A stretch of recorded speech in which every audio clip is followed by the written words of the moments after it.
We're here this morning at the Don Garlits Museum in Ocala, Florida, the day after the Amelia Island Concours, where Don was one of the honorees, and we had a great time watching you guys there yesterday. Carol Shelby and Richard Petty were working with you. Have you ever worked with those guys before? Have you ever known them before, met them before? Yeah, Richard Petty especially. I spent 16 days with him in Vietnam in 1971. Is that right? On a tour? That weren't going to make it home for Christmas. I lived with him, so I know Richard Petty real well. And of course, I knew his dad, Lee, personally.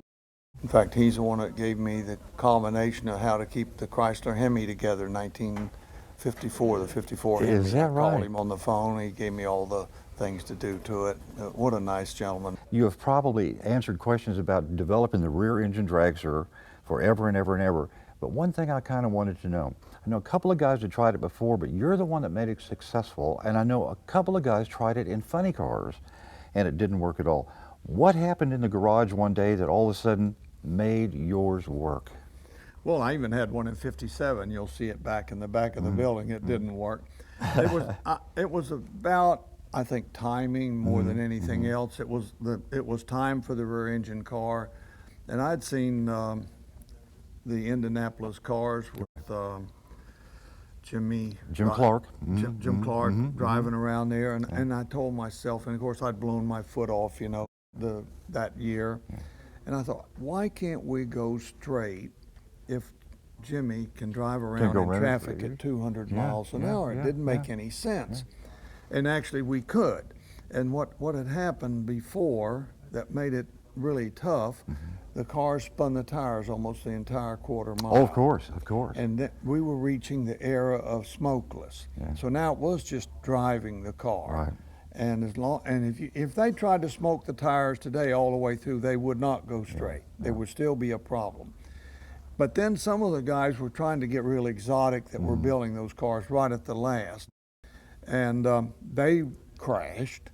And then there was a couple that were built that would have been pretty good had they had good engine guys. And that is Bernie Shackler and Dwayne Ong. Both of those, either one of those cars could have been a successful car had they had the right drivers and the right engine guy. It took about 3 months to work it out before I realized that the steering had to be slowed way down.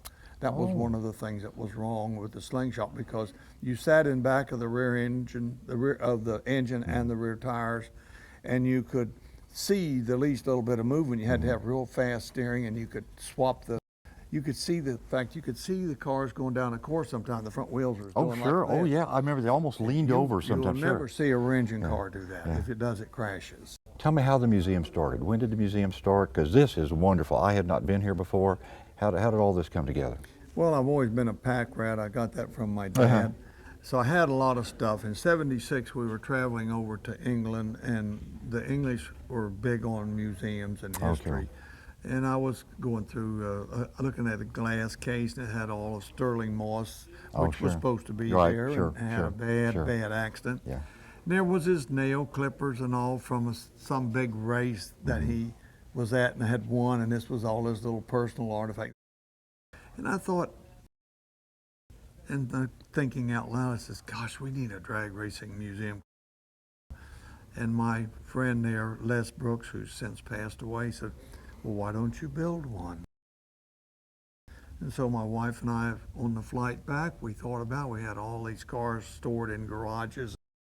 We said, we'll just build one on the grounds there in Seffner, and we'll charge a little money and it'll help pay the real estate taxes. Well, we built the building and we had the cars. It was small. It started at 6,000 square feet and went to 12, but no visitors came. We were way out in the country. Only our friends, and we couldn't charge them. And so, one day, my wife and I just decided we needed to move it to the interstate. So we came up here, bought this property, and before we were even open, the year in '83, while we were building exhibits, we had 11,000 paid. And the following year we opened, we had 27,000 paid, and we averaged 65,000 a year now paid admissions. Don, thank you so much. I know this was a busy day for you, and it's just been a real privilege for me to talk with you this morning. Thank you very, very much.